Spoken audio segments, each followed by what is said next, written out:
चलिए, most welcome. Physics का अगला टॉपिक है जिस टॉपिक का नाम है रेस्ट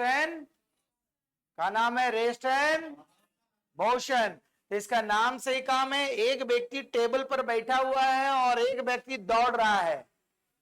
तो जो टेबल पर बैठा हुआ व्यक्ति है वो किस कंडीशन में है? जैसे आप लोग अभी टेबल में पूरा हाथ पैर कुछ नहीं हिलाएंगे, चुपचाप बैठे रहेंगे, तो मतलब एक व्यक्ति जो होता है वो बेंच पर जो बैठा उसके कंडीशन में, ये रेस्ट का कंडीशन में है। और ये व्यक्ति जो मूवमेंट कर रहा, दौड़ रहा है, तो मतलब ये क्या हुआ? मोशन का अवस्था में है। मतलब जब हम लोग किसी भी वस्तु को किसी दूसरे के रिस्पेक्ट में मूवमेंट कर रहे कोई, तो वही हमारा मोशन कहलाता है। ठीक है, तो ये जो चैप्टर्स है रेस्ट एंड मोशन, इसके अंतर्गत हम लोग बहुत सारे चीजों को पढ़ेंगे। जैसे रेस्ट क्या होता है, मोशन क्या होता है, वेलोसिटी क्या होता है, एक्सेलरेशन क्या होता है, वो सारे करेंगे। एवरेज स्पीड क्या होते हैं, सारे चीज के बारे में पढ़ेंगे विथ न्यूमेरिकल।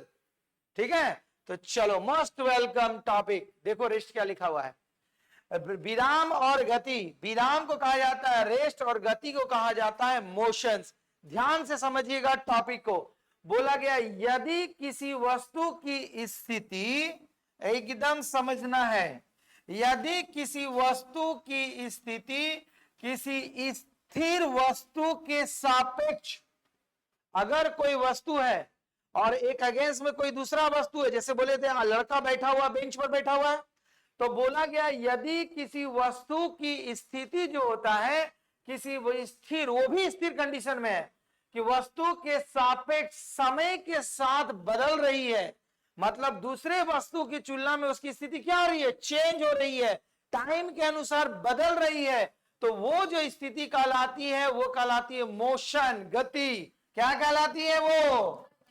जिसको इंग्लिश में कहते हैं हम लोग मोशंस। मतलब अगर एक वस्तु किसी दूसरे वस्तु की कंडीशंस में समय के अनुसार चेंज करेगा तो वो वस्तु का कंडीशन क्या कहलाएगा? मोशन कंडीशन कहलाएगा। ठीक है, जैसे एग्जांपल का तौर पर दिया हुआ है, जैसे चलती ट्रेन जो बिजली पोल और पटरी का किनारे स्थित है। जैसे आप लोग ट्रेन में चलते हैं, ठीक है, तो देखो पोल का खंभा से इधर ट्रेन क्रॉस कर रही है, तो ट्रेन जो होगा वो मोशन की अवस्था में होगा। किसका रिस्पेक्ट में? इस खंबे का रिस्पेक्ट में, क्योंकि खंबा क्या है? स्थिर है, अपने जगह पर खड़ा है। ठीक है, जैसे एज फॉर एग्जाम्पल ये सामने जो कैमरा लगा हुआ है वो मतलब क्या हुआ है? रेस्ट की अवस्था में। अब हम भी मूवमेंट कर रहे हैं, तो हम इसके रिस्पेक्ट में समय के अनुसार क्या हो रहा है? पोजीशन को चेंज कर रहे हैं, तो इसके रिस्पेक्ट में हम कौन सा कंडीशन में कहलाएंगे? मोशन। और हमारे कंडीशन में ये क्या कहलाएगा? रेस्ट कहलाएगा। समझ में आई रेस्ट एंड मोशन का डेफिनेशन?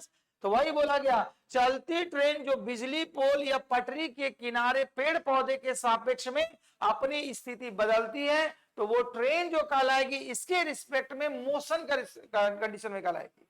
समझ में आ रही बात? अगला बोला गया है जो समय के साथ स्थिर वस्तु के सापेक्ष स्थिति नहीं बदलेगी तो उसे कहा जाएगा विराम की अवस्था, जिसको कहा जाएगा क्या? रेस्ट की अवस्था। एज फॉर एग्जाम्पल के तौर पर समझो, जैसे सपोज दैट ये हमारा ब्लैक पेन है और ये रेड पेन। अगर सपोज रेड पेन जो होता है, इस ब्लैक पेन स्थिर था, ये भी स्थिर है, तो इसके ब्लैक पेन का रिस्पेक्ट में रेड पेन कौन सा कंडीशन में आया?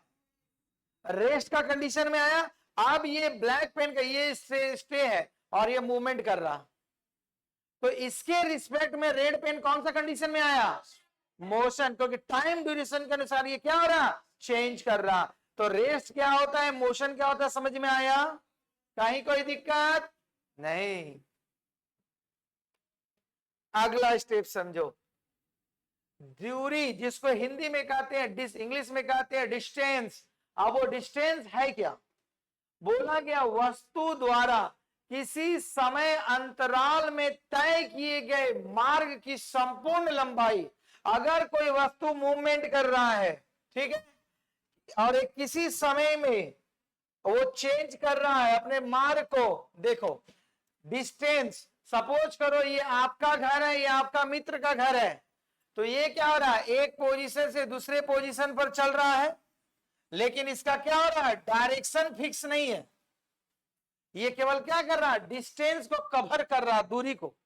तो वही बोला गया है डेफिनेशन में, बोला गया है वस्तु द्वारा किसी समय अंतराल में, किसी समय अंतराल में 2 मिनट, 3 मिनट, 4 मिनट, 5 मिनट, जो भी टाइम लगता है, तो समय अंतराल में तय किए गए मार्ग की संपूर्ण लंबाई, मतलब सपोज करो इस घर से इस घर तक जाना है, पूरा मार्ग ऐसे घूमते फिरते मिठाई उठाई खाते हुए यहां पहुंच गए। तो आप एक समय के दौरान चल रहे हैं, तो अपने घर से अपने मित्र के घर जो पहुंच रहे हैं, जो तय कर रहे हैं, वही क्या कहलाएगी उसकी लंबाई, दूरी। ठीक है, और ये बोला गया है ये एक अदृश्य राशि है। ठीक है, मतलब इसमें डायरेक्शन नहीं होता है, केवल मैग्नीट्यूड होता है, परिमाप। ठीक, तो ये और ये क्या होता है, पॉजिटिव होता है, धनात्मक होता है। तो दूरी का जो होता है, दूरी का डेफिनेशन क्या हुआ कि वस्तु द्वारा किसी समय अंतराल, समय अंतराल मतलब 2 मिनट, 3 मिनट, 4 मिनट, 5 मिनट अंतराल। सपोज करो आप अपने घर दोस्त के यहां जा रहे हैं, तो कुछ टाइम तो लगेगा। तो बोला गया किसी वस्तु द्वारा समय अंतराल में तय किए गए मार्ग कि संपूर्ण लंबाई, जितना लंबा आपका मार्ग का लंबाई होगा, अगर उस दूरी को तय करते हैं एक निश्चित टाइम ट्रेवल में, तो उसे कहा जाता है दूरी। क्या कहा जाता है, दूरी। समझ में आई बात। जैसे मान लो यहां से अपने दोस्त के घर जाना, कितना लंबा आपको तो पता नहीं है, जाए घूमते घूमते कुछ समय बाद आधा घंटा वाले पहुंच गए, तो बोले कि हाँ अब हम अपने मित्र घर इतना दूर चल के आए, बोलते हैं ना। ठीक है, तो इसीलिए इसमें क्या होता है, डायरेक्शन नहीं होता है, यही मेन डिफरेंस है। लेकिन डिस्प्लेसमेंट में बस जस्ट थोड़ा सा डिफरेंस है, क्योंकि इसमें क्या होता है, डायरेक्शंस होगा। देखो बोला गया वस्तु की अंतिम स्थिति तथा प्रारंभिक स्थिति के बीच का न्यूनतम दूरी। इसमें दूरी आपका डिसाइड नहीं है, कितनी भी दूरी हो सकती है, लेकिन ये दोनों वस्तुओं के बीच का जो न्यूनतम दूरी होगा एक निश्चित अंतराल में तय करेंगे, तो वो क्या कहलाएगा आपका, डिस्प्लेसमेंट। क्या कहलाएगा, जिसको हिंदी में कहते हैं विस्थापन। क्या कहेंगे। तो आपको पता चलना चाहिए कि डिस्टेंस और डिस्प्लेसमेंट में क्या डिफरेंस है। ठीक है, देखो इसमें वस्तु की अंतिम स्थिति और प्रारंभिक स्थिति के बीच की न्यूनतम दूरी को विस्थापन कहते हैं, लेकिन इसका बीच का न्यूनतम दूरी को डिफाइन नहीं कर पाइएगा, जा रहा जैसे भी। तो ये जो होता है एक क्या होता है, सदिश राशि, मतलब इसके डायरेक्शन का बोध होता है कि इसी डायरेक्शन में आप जाएंगे, नॉर्थ की ओर जा रहे हैं, साउथ की ओर जा रहे हैं, डायरेक्शन इसमें डिफाइन होता है, बट डिस्टेंस में डायरेक्शन डिफाइन नहीं होता है। इसीलिए इसको कहते हैं क्या, विस्थापन को सदिश राशि क्या कहते हैं, क्योंकि स्केलर वेक्टर क्वांटिटी बता दी है। ठीक है, तो देखो इसमें मैग्नीट्यूड और दिशा दोनों का बोध होता है, और डिस्प्लेसमेंट का जो मान होता है धनात्मक मतलब पॉजिटिव होगा, ऋणात्मक नेगेटिव भी हो सकता है और शून्य भी हो सकता है, क्योंकि इनिशियल और फाइनल वेलोसिटी को घटा देंगे तो खत्म हो जाएगा। ठीक है, तो डिस्टेंस क्या होता है और डिस्प्लेसमेंट समझ में आया। तो ये बात बताओ कि जिसमें दूरी और दिशा दोनों को डिफाइन किया जाता है, वो डिस्टेंस है कि डिस्प्लेसमेंट है, कौन सा है, क्या है। और डिस्टेंस में क्या डिफाइन होता है, केवल आपका क्या होता है, मैग्नीट्यूड, मतलब किस डायरेक्शन में वो डिफाइन नहीं होगा, दिशा। समझ में आई बात, उसमें दिशा का बोध नहीं होता है। अब आओ स्पीड, स्पीड और वेलोसिटी में क्या डिफरेंस है, समझोगे ध्यान से। देखो स्पीड का मतलब बोला गया है कोई वस्तु इकाई समय में जितनी दूरी तय करेगी, इकाई समय में तो कुछ टाइम लेगी, तय करेगी, वो उसकी चाल कहलाती है। ठीक है, तो स्पीड का देखो बोला गया एक car traveller at the speed of 60 kilometre. तो ये जो चल रहा है इसमें डायरेक्शन ने डिफाइन दिया कि कौन सा डायरेक्शन में चल रहा। ठीक है, बट वेलोसिटी में डायरेक्शन डिफाइन होगा।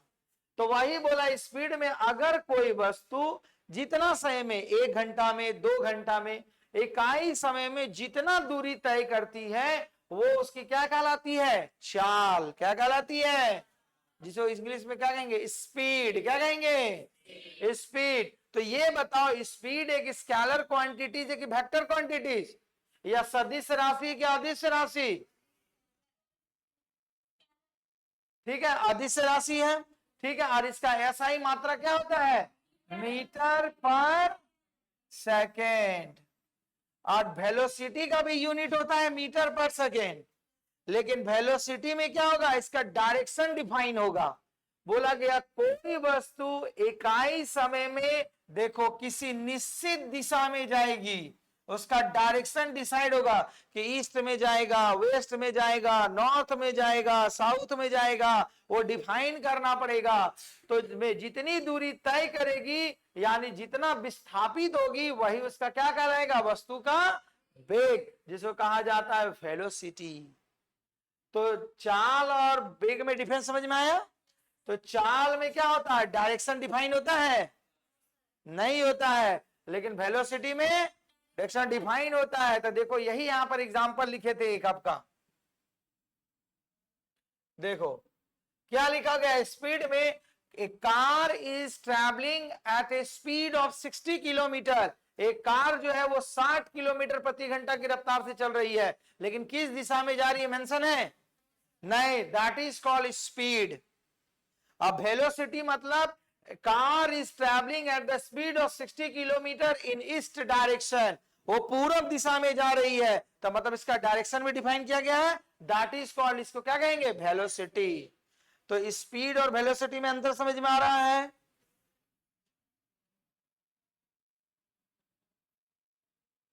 चलो अब दूसरी बात आई कि जो आपका यूनिट एसआई यूनिट स्पीड का है वही आपका क्या है, वेलोसिटी का भी यूनिट है।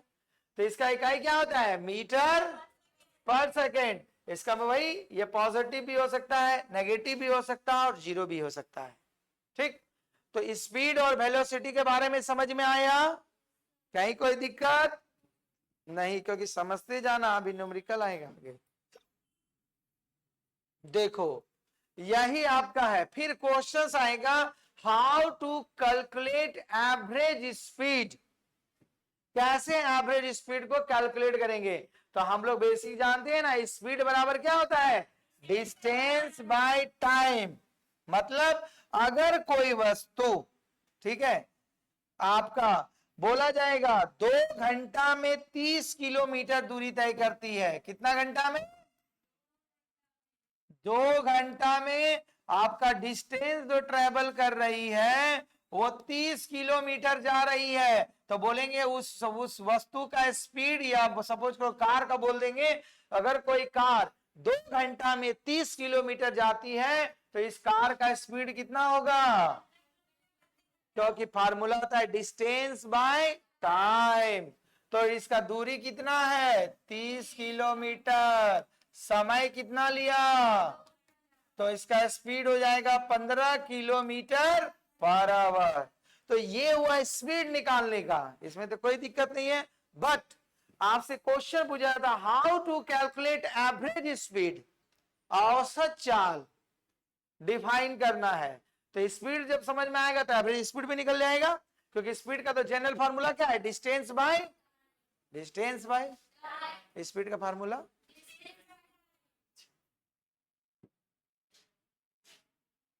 आ जाओ एवरेज स्पीड, ठीक है। देखो एवरेज स्पीड क्या होता है, इसका 2 तरीका से वैल्यू निकलता है। ये आपको मैथमेटिक्स में यूज भी आता है, फिजिक्स में भी यूज आएगा। क्या बोला गया, जब विभिन्न भिन्न चालों से, मतलब अलग अलग स्पीड से समान दूरी तय करती है, मतलब एक चल रहा, कुछ दूरी चला 10 किलोमीटर, कुछ दूरी चला 20 किलोमीटर, 10 किलोमीटर चला कितना, पहला 10 किलोमीटर चला कितना आपका 5 किलोमीटर प्रति घंटा की रफ्तार से, अगला 10 किलोमीटर चला 20 किलोमीटर प्रति घंटा की रफ्तार से। तो वही बोला गया, जब वस्तु विभिन्न विभिन्न चालों से अलग अलग स्पीड से समान दूरी तय करती है, तो बोला गया यदि कोई वस्तु की दूरी को हम लोग को v1 चाल से तय किया, उसके बाद v2 चाल से तय किया, तो उसका एवरेज स्पीड का फार्मूला होगा, औसत चाल बराबर होता है 2 into v1 into v2 whole divided by v1 plus v2। जैसे जैसे एवरेज, सपोज करो कि एक चाल थी, बोला गया 2 अलग अलग क्या भिन्न भिन्न चालों से कुछ दूरी गया, वो कितना, सपोज करो कि 10 किलोमीटर प्रति घंटा की रफ्तार से, कुछ दूरी गया वो कितना 20 किलोमीटर प्रति घंटा की रफ्तार से। 3 पॉइंट है ए बी सी। तो पहला 10 किलोमीटर गया, सपोज करो कि 10 किलोमीटर प्रति घंटा रफ्तार से। अगला 10 किलोमीटर गया कितना किलोमीटर प्रति घंटा की रफ्तार से 20 किलोमीटर प्रति घंटा की रफ्तार से। 10 लिख ले। ए से बी गया 10 किलोमीटर, बोला गया क्या समान दूरी इक्वल डिस्टेंस। पहला 10 किलोमीटर गए, जल्दी जल्दी कॉलेज जाना था, चल दिए 10 किलोमीटर। तो बोले कि बहुत लेट हो रहा, फिर देखिए अच्छा 20 किलोमीटर था, अभी हम 10 किलोमीटर पहुंचे तो और 10 किलोमीटर जाना पड़ेगा। तो 10 किलोमीटर में अपनी रफ्तार कितना कर दिए 20 किलोमीटर प्रति घंटा की रफ्तार से। तब सवाल में पूछा जाएगा उसका एवरेज स्पीड बताइए, औसत चाल।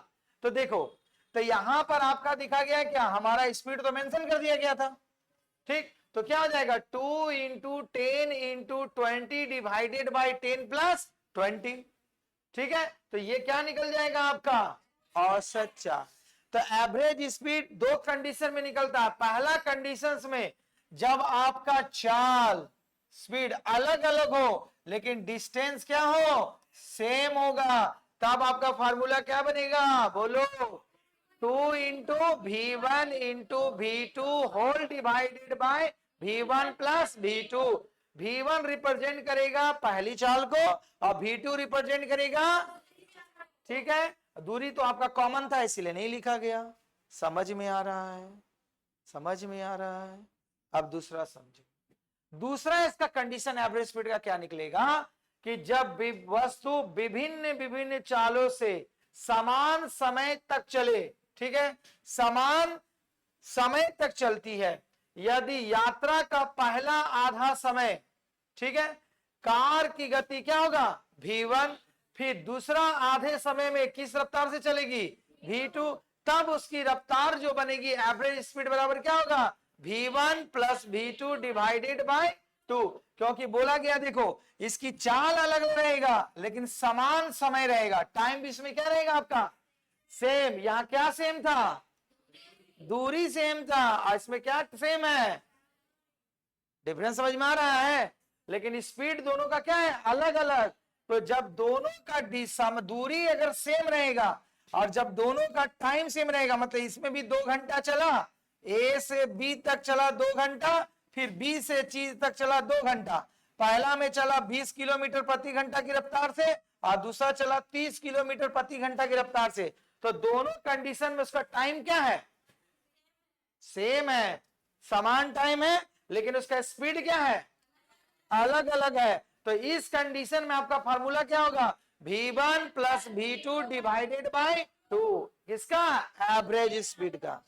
तो मतलब जब इसमें इस कंडीशन में आपका रहेगा कि टाइम सेम होना चाहिए और इस कंडीशन में क्या सेम होना चाहिए आपका दूरी डिस्टेंस।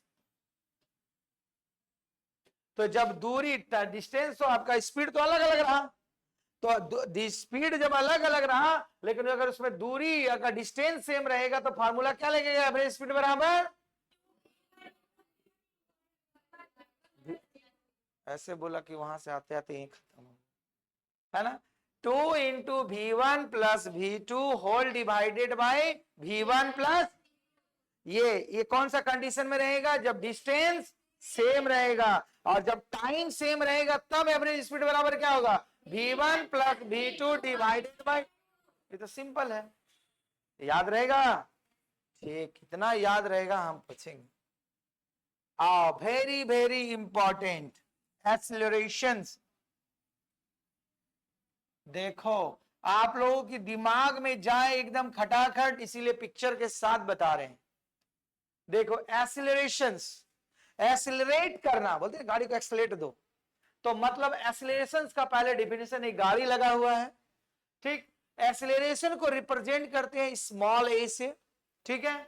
ये लिखा गया है V का मतलब होता है फाइनल वेलोसिटी और VI का मतलब होता है initial velocity divided by time, ये एक्सेलरेशन का फार्मूला है।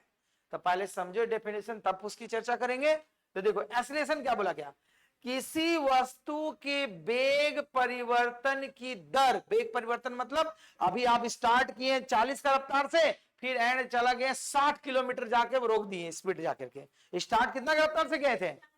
40 से किए, एंड कितना से किए? 60 किलोमीटर प्रति घंटा की रफ्तार से। तो क्या हुआ, आप अपने वेग में क्या हो रहा है? चेंज ला रहे, चेंज ला रहे। तो वही बोला गया, किसी वस्तु के वेग परिवर्तन की दर को उस वस्तु का त्वरण कहते हैं, एक्सीलरेशन कहते हैं। तो कोई वस्तु अपने स्पीड में जितना वो चेंज ला रहा है, उसे उस वस्तु का क्या कहा जाता है? त्वरण या एक्सीलरेशन। क्या कहते हैं? और एक्सीलरेशन को इंग्लिश अल्फाबेट के स्मॉल ए से रिप्रेजेंट किया जाता है। किससे रिप्रेजेंट किया जाता है?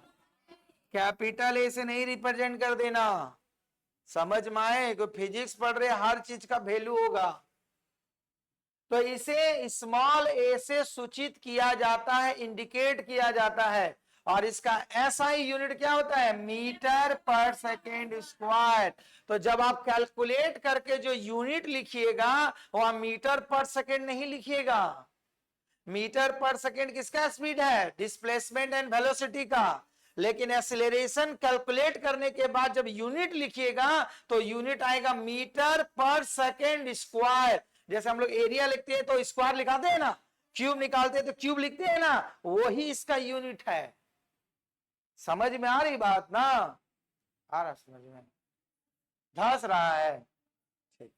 तो अगर एक्सीलरेशन का एसआई यूनिट बोलेंगे तो क्या होगा? मीटर पर सेकेंड स्क्वायर। अब बोला गया, देखो, यदि वस्तु के वेग, बोला गया वेग में बराबर समय अंतराल में बराबर परिवर्तन हो, मतलब हर टाइम टेकन के बाद थोड़ा चेंज हो। जैसे 1 घंटा चला तो 1 किलोमीटर बढ़ाया, 2 घंटा चला तो 2 किलोमीटर बढ़ाया। तो वही बोला गया, यदि वस्तु के वेग में बराबर समय अंतराल में बराबर परिवर्तन हो, लगा टाइम के साथ साथ उसका स्पीड भी क्या हो? चेंज करते रहे, तो उसे कहा जाता है यूनिफॉर्म एक्सीलरेशन। हिंदी में कहा जाता है एक समान त्वरण। क्योंकि जैसे जैसे टाइम बदल रहा, वैसे वैसे वो अपना क्या कर रहा है? स्पीड भी चेंज कर रहा। तो इस घटना को कहा जाता है यूनिफॉर्म एक्सीलरेशन। क्या कहा जाता है? तो टाइम के साथ साथ अगर उसका स्पीड भी बदल रहा है, तो उसे क्या कहा जाएगा? Uniform acceleration. तो एक्सीलरेशन का डेफिनेशन हुआ ना कि अगर कोई वस्तु के वेग परिवर्तन की दर, वेग के साथ उसका परिवर्तन हो रहा समय के साथ, तो उसे क्या कहेंगे? उस वस्तु का एक्सीलरेशन। एसआई यूनिट इसका क्या होता है? मीटर पर सेकेंड स्क्वायर। यहां तक समझ में आई? अब आओ सवाल पर। तो इसे हम लोग रिप्रेजेंट करते हैं ए के द्वारा। तो आप बोलेंगे सर काज लिख दी है, ये तो हमारा समझ में आइए नहीं रहा। तो देखो, वी एफ मतलब होता है फाइनल वेलोसिटी, ठीक है। वी आई मतलब होता है इनिशियल वेलोसिटी, ठीक। और ये होता है टाइम, ठीक। अगर हमने एक्सीलरेशन बोला कि एक गाड़ी था, स्टार्ट चला कितना? 60 किलोमीटर प्रति घंटा की रफ्तार से, और वो 5 मिनट के बाद उसकी रफ्तार जो हो गई, कितना हो गया? 80 किलोमीटर प्रति घंटा। इनिशियल वेलोसिटी 60 किलोमीटर प्रति घंटा, फाइनल वेलोसिटी आपका 80 किलोमीटर प्रति घंटा। कितना समय के बाद? 5 सेकेंड के बाद। कितना सेकेंड के बाद? 5 सेकेंड के बाद। तब बोलेंगे उसका एक्सेलरेशन बताइए। अब यहां पर एक मैथमेटिक्स का लॉजिक लगेगा। याद करो कि जब किसी चीज को किलोमीटर प्रति घंटा को मीटर पर सेकेंड में बदलते हैं तो कितना से गुना करते हैं? 5/18 से। और आपका किलोमीटर मीटर पर सेकेंड को किलोमीटर प्रति घंटा में गुना करें तो कितना बजे से? 18/। तब बोलेंगे सर ये काहे कर रहे हैं? क्योंकि कितना सेकंड के बाद चेंज कर रहा अपना स्पीड को? 5 सेकंड के बाद। तो इसको मीटर को किलोमीटर में बदल के कैलकुलेट किया जाएगा। आया समझ में? तो जिस तरह अगर हम बोलते कि ना 1 घंटे के बाद, एज फॉर एग्जाम्पल बोलते कि अभी आप 60 किलोमीटर से पिकअप करें गाड़ी को, 1 घंटे के बाद आपकी गति का गाड़ी का स्पीड कितना हो गया? 80 किलोमीटर प्रति घंटा। कितना किलोमीटर प्रति घंटा? तो देखो स्पीड हम बता रहे हैं घंटा में, और ड्यूरेशन भी बता रहे किस में? घंटा में बता रहे। तो बोलेंगे उसका एक्सीलरेशन कितना होगा कार का? तो कितना था? आप final speed 80, initial speed 60, time कितना? 1 घंटा। तो एक्सीलरेशन कितना हो जाएगा? 60 किलोमीटर प्रति घंटा, ठीक है, मीटर पर सेकंड में, तो यहाँ किलोमीटर प्रति घंटा स्क्वायर में होगा। समझ में आ रही बात? समझ में आ रहा? दिक्कत? अति उत्तम। आइए मोस्ट वेलकम सवाल। क्या बोला गया है? एक कार 5 सेकंड में 42 मीटर पर सेकंड से बढ़कर 77 मीटर पर सेकंड हो जाती है, तब बताओ उसका एक्सीलरेशन कितना है उस कार का। तो देखो ये जो है आपका क्या है, इनिशियल वेलोसिटी। कौन सा वेलोसिटी है? और ये 77 मीटर पर सेकंड हो जाती है, तो कौन सा स्पीड है इसका? फाइनल वेलोसिटी है। टाइम ड्यूरेशन कितना है? तो हम लोग अभी फार्मूला जानते हैं ना, A इज इक्वल टू आपका क्या है, final velocity minus initial velocity divided by time, जिसको भी ऐसे लिखा जाता है इसे। चलो, तो A is equal to final velocity कितना था? 77। इनिशियल कितना था? 42। समय कितना था? अब एक क्वेश्चन आएगा, सर यहाँ चेंज क्यों नहीं किया? क्योंकि ये टाइम भी है सेकंड में और स्पीड भी किसमें दर्शाया गया है? चलो घटाओ, आए घटाने के बाद कितना आया? 35 आया, और डिवाइडेड बाय 5 तो कितना हो जाएगा? 7 मीटर पर सेकेंड स्क्वायर, क्योंकि एक्सेलरेशन का यूनिट है मीटर पर सेकेंड स्क्वायर। ठीक है, तो इसका स्पीड जो हो जाएगा, एक्सेलरेशन कितना होगा? 7 मीटर पर सेकेंड। लॉजिक समझ में आया? कहीं दिक्कत किसी भी विद्यार्थी को?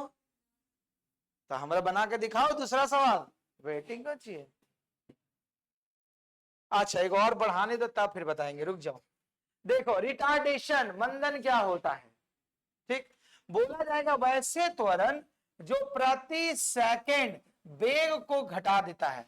मतलब हम तो बढ़ाने की बात की, शुरू तो स्पीड कराए, ठीक है, लेकिन जब अगर स्पीड मान लो 60 का स्पीड से चल रहे थे, अब घटा के कर दिए 40 का स्पीड, तो घटा दिए ना स्पीड।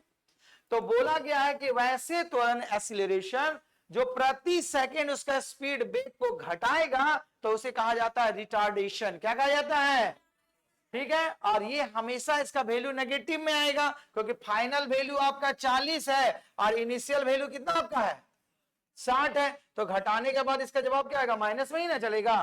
तो इसीलिए याद रखिएगा, क्वेश्चन पूछा जाता है रिटार्डेशन का जो वैल्यू आता है वो किसमें आता है? नेगेटिव में आता है। किसमें आता है? पॉजिटिव में नहीं आ सकता है, क्योंकि वैल्यू घट रहा है। जैसे एग्जांपल का तौर पर देखो, एक स्कूटी था जिसकी चाल थी क्या? 9 सेकंड में 92 मीटर पर सेकंड से घटाकर 11 मीटर पर सेकंड रहा, तो उसका त्वरण एक्सीलरेशन या रिटार्डेशन क्या हो जाएगा? तो देखो फाइनल स्पीड कितना कर दिया वो? इनिशियल स्पीड कितना कर दिया? 9 डिवाइडेड बाय, अच्छा इनिशियल कितना था? 92, फाइनल कितना था? तो 11 माइनस 92 डिवाइडेड बाय 9, तो घटाओ, माइनस में आएगा 9, तो कितना हो जाएगा? 9 मीटर पर सेकेंड स्क्वायर। समझ में आ रही बात?